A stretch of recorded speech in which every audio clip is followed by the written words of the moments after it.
पिता सदा ही अपने संतान के सुख की कामना करते हैं, उनके भविष्य की चिंता करते रहते हैं।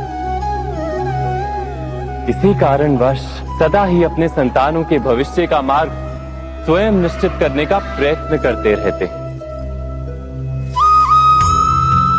जिस मार्ग पर पिता स्वयं चला है, जिस मार्ग के कंकर पत्थर को स्वयं देखा है, मार्ग की छाया, मार्ग की धूप को स्वयं जाना है, उसी मार्ग पर उसका पुत्र भी चले, यही इच्छा रहती है हर पिता की।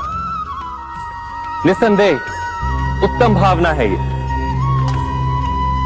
किंतु 3 प्रश्नों के ऊपर विचार करना हम भूल ही जाते हैं। कौन से प्रश्न? प्रथम प्रश्न, क्या समय के साथ प्रत्येक मार्ग बदल नहीं जाते? क्या समय सदा ही नई चुनौतियों को लेकर नहीं आता? तो फिर बीते हुए समय के अनुभव नई पीढ़ी को किस प्रकार लाभ दे सकते हैं? दूसरा प्रश्न, क्या प्रत्येक संतान अपने माता पिता की छवि होता है? हाँ, संतानों को संस्कार तो अवश्य माता पिता देते हैं, किंतु भीतर की क्षमता तो ईश्वर देते हैं। तो जिस मार्ग पर पिता को सफलता मिली है, विश्वास है कि उसी मार्ग पर उसकी संतानों को भी सफलता और सुख प्राप्त होगा। तीसरा प्रश्न, क्या जीवन के संघर्ष और चुनौतियां लाभकारी नहीं होती? क्या प्रत्येक नया प्रश्न एक नए उत्तर का द्वार नहीं खोलता? तो फिर संतानों को नए नए प्रश्नों, संघर्षों और चुनौतियों से दूर रखना, ये उनके लिए लाभ करना कहलाएगा या हानि पहुंचाना? अर्थात जिस प्रकार संतान के भविष्य का निर्माण करने के बदले उसके चरित्र का निर्माण करना श्रेष्ठ है, वैसे संतानों के जीवन का मार्ग निश्चित करने के बदले उन्हें नए संघर्षों के साथ जूझने के लिए मनोबल व ज्ञान देना अधिक लाभदायक नहीं होगा? स्वयं विचार कीजिए।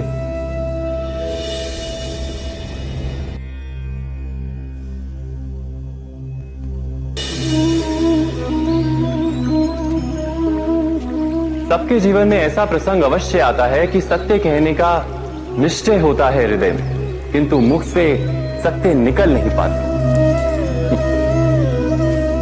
कोई भय मन को घेर लेता है। किसी घटना अथवा प्रसंग के बारे में बात करना या फिर स्वयं से कोई भूल हो जाए उसके बारे में कुछ बोलना, क्या ये सत्य है? नहीं, ये तो केवल तथ्य है। अर्थात जैसा हुआ था वैसा केवल बोल देना सामान्य सी बात है। किंतु कभी कभी उस तथ्य को बोलते हुए भी भय लगता है। कदाचित किसी दूसरे की भावनाओं का विचार आता है मन, दूसरे को दुख होगा, ये भय भी शब्दों को रोकता है। तो ये सत्य क्या है? क्या हमने कभी विचार किया है? जब भय रहते हुए भी कोई तथ्य बोलता है तो वो सत्य कहलाता है। वास्तव में सत्य कुछ और नहीं, केवल निर्भयता का दूसरा नाम है। और निर्भय होने का कोई समय नहीं होता, क्योंकि निर्भयता आत्मा का स्वभाव है। अर्थात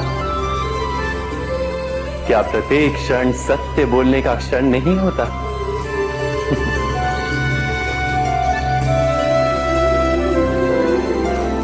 स्वयं विचार कीजिए।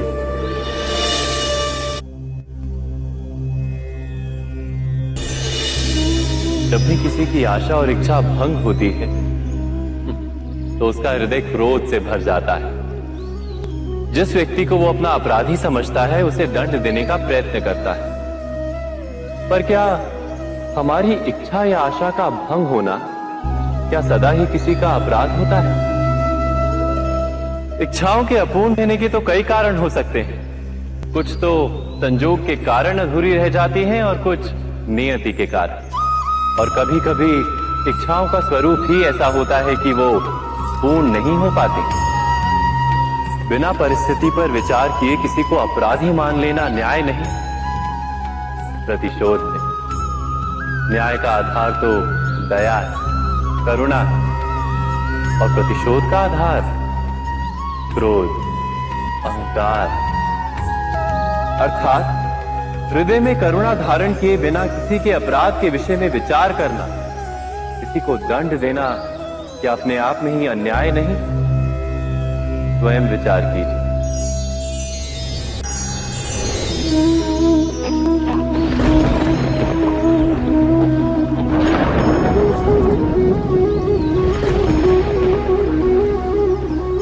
सपनों और पूर्वाभासों के आधार पर हम भविष्य के सुख दुख की कल्पना करते हैं। भविष्य के दुख का कारण दूर करने के लिए हम आज योजना बनाते हैं, किंतु कल के संकट को आज निर्मूल करने से हमें लाभ मिलता है या हानि पहुंचती है? ये प्रश्न हम कभी नहीं करते। सत्य तो ये है कि संकट और उसका निवारण साथ जन से, व्यक्ति के लिए भी और सृष्टि के लिए भी। नहीं, आप अपने भूतकाल का स्मरण कीजिए, इतिहास को देखिए। आप तुरंत ही ये जान पाएंगे कि जब जब संकट आता है तब तब उसका निवारण करने वाली शक्ति भी जन्म लेती है। यही तो जगत का चलन है। वस्तुतः संकट ही शक्ति के जन्म का कारण है। प्रत्येक व्यक्ति जब संकट से निकलता है तो एक पद आगे बढ़ा होता है, अधिक चमकता है, आत्मविश्वास से अधिक भरा होता है, न केवल अपने लिए अपितु विश्व के लिए भी। क्या ये सत्य नहीं? वास्तव में संकट का जन्म है एक अवसर का जन्म, अपने आप को बदलने का, अपने विचारों को ऊंचाई पर करने का अवसर, अपनी आत्मा को बलवान और ज्ञान मंडित बनाने का अवसर। जो ये कर पाता है उसे कोई संकट नहीं होता, किंतु जो ये नहीं कर पाता वो तो स्वयं एक संकट है विश्व के लिए। विचार कीजिए।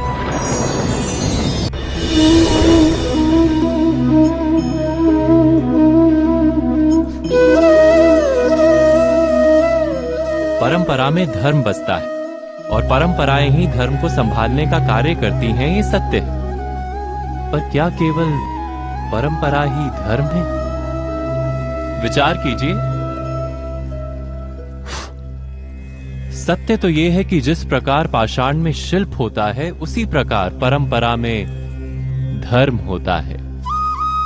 इस पत्थर में शिल्प है, ये पत्थर शिल्प नहीं। शिल्प को उजागर करने के लिए उसे तोड़ना पड़ता है, अनावश्यक भागों को दूर करना पड़ता है। ठीक उसी प्रकार परंपराओं में धर्म ढूंढना पड़ता है। जिस प्रकार इंद्र पूजा की परंपरा को तोड़कर गोवर्धन पूजा का धर्म ना ढूंढा जाता तो यादवों को उनकी मुक्ति का मार्ग नहीं मिल पाता। अर्थात परंपरा को पूर्णता छोड़ देने वाला धर्म से वंचित रह जाता है और परंपरा का अंध अनुकरण करने वाला भी धर्म को प्राप्त नहीं कर पाता। कहते हैं हंस के पास नीर क्षीर विवेक होता है, दूध में मिले पानी को छोड़कर केवल दूध ही ग्रहण करता है। तो क्या सच्चा धर्म प्राप्त करने के लिए हृदय में ज्ञान से जन्मा विवेक आवश्यक है? और ऐसे विवेक के बिना जिसे धर्म मान भी लिया जाए, जो वास्तव में धर्म ना भी हो, ऐसा भी तो हो सकता है। स्वयं विचार कीजिएगा।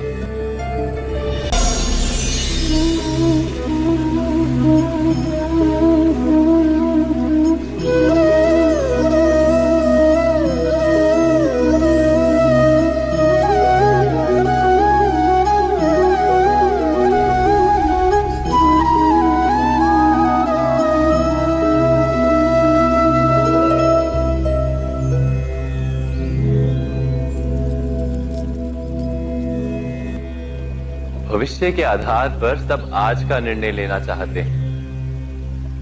भविष्य में सुख मिले, भविष्य सुरक्षित हो, ऐसे निर्णय आज लेने का प्रयत्न रहता है सबका।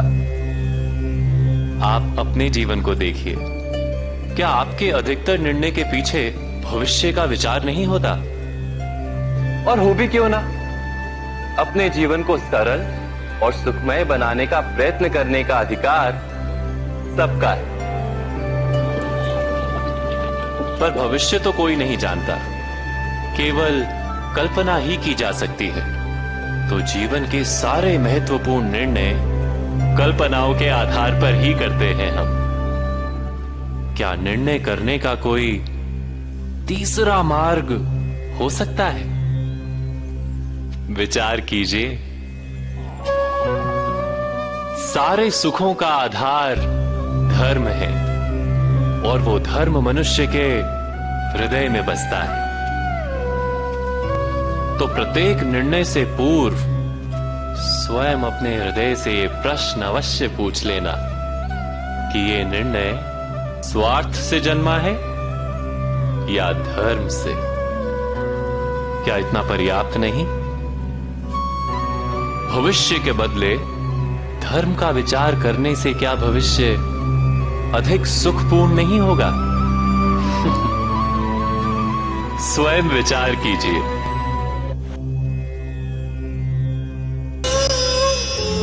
व्यक्ति को जब उसके अपराध का दंड मिलता है, तब कभी कभी उस न्याय को देखकर मन कचोटता है। प्रश्न उठता है हृदय में कि जब वो अपराध हुआ था, तब व्यक्ति भिन्न था।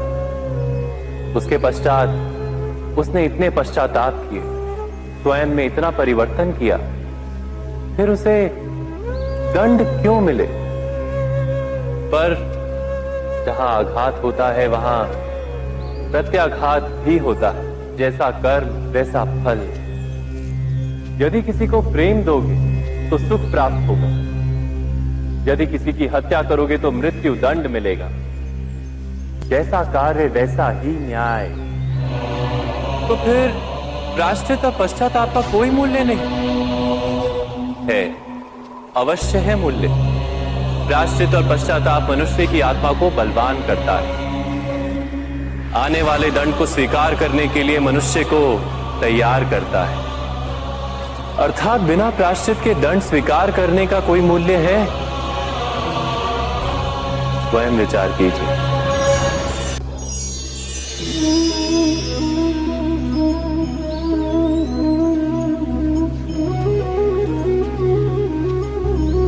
जब अपने किसी अच्छे कार्य के उत्तर में दुख प्राप्त होता है, अथवा किसी को उसके दुष्ट कार्य में सुख मिलता है, तो मन अवश्य ये विचार करता है कि अच्छा कार्य करने का, धर्म के मार्ग पर चलने का तात्पर्य क्या है।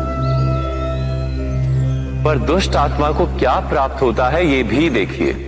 दुष्टता करने वाला हृदय सदा चंचल रहता है, अकुलाता रहता है। मन में सदा नए नए संघर्ष उत्पन्न होते हैं। अविश्वास उसे जीवन भर दौड़ाता है। क्या ये सुख? जबकि धर्म पे चलने वाला, अच्छा कार्य करने वाले, सत चरित्र व्यक्ति का हृदय शांत रहता है। परिस्थितियां उसके जीवन के सुख में बाधा नहीं बनती। समाज में सम्मान और मन में संतोष रहता है सदा। अर्थात अच्छा बर्ताव भविष्य में किसी सुख का मार्ग नहीं। अच्छा बर्ताव स्वयं सुख, अथवा बुरा बर्ताव भविष्य में किसी दुख का मार्ग नहीं। अधर्म उसी क्षण दुख उत्पन्न करता है। धर्म से सुख नहीं, धर्म स्वयं सुख।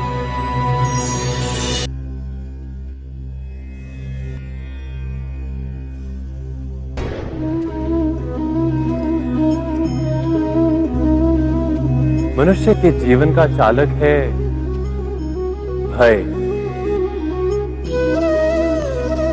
मनुष्य सदा ही भय का कारण ढूंढ लेता है। जीवन में जिन मार्गों का हम चुनाव करते हैं, वो चुनाव भी हम भय के कारण ही लेते हैं। किंतु क्या ये भय वास्तविक होता है? विचार कीजिए।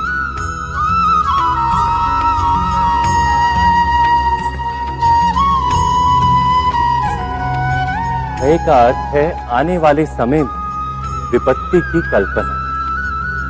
किंतु समय का स्वामी कौन है? ना तो हम समय के स्वामी हैं, ना हमारे शत्रु या प्रतिस्पर्धी। समय तो ईश्वर के अधीन चलता है।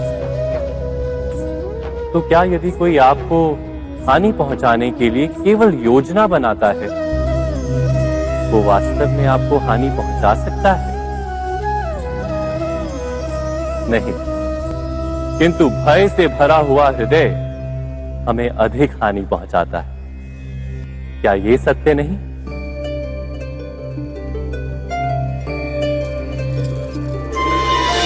विपत्ति के समय भयभीत हृदय अयोग्य निर्णय करता है और विपत्ति को अधिक पीड़ादायक बनाता है, किंतु विश्वास से भरा हृदय विपत्ति के समय को भी सरलता से पार कर जाता है। अर्थात जिस कारण से मनुष्य हृदय में भय को स्थान देता है, भय ठीक उससे विपरीत कार्य करता है। क्या ये सत्य नहीं? स्वयं विचार कीजिए।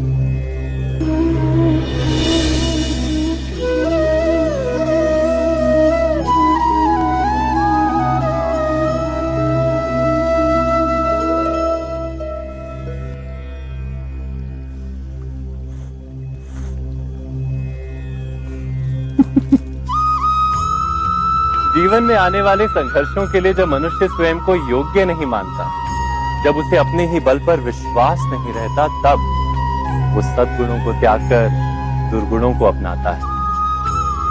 वस्तुतः मनुष्य के जीवन में दुर्जनता जन्म ही तब लेती है जब उसके अंतर में आत्मविश्वास नहीं होता।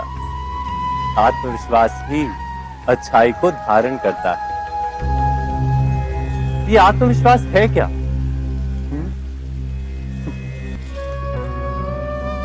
जब मनुष्य ये मानता है कि जीवन का संघर्ष उसे दुर्बल बनाता है, तो उसे अपने ऊपर विश्वास नहीं रहता।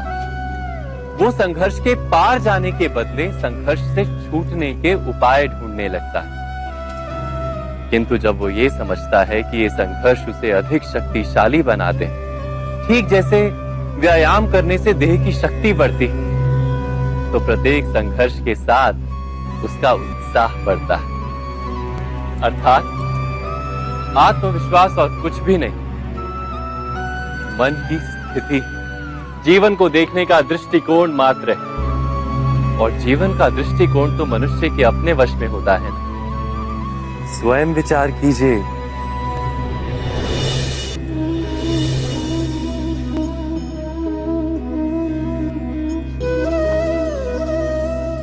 सत्ता की लालसा सबके हृदय को घेरे रहती है।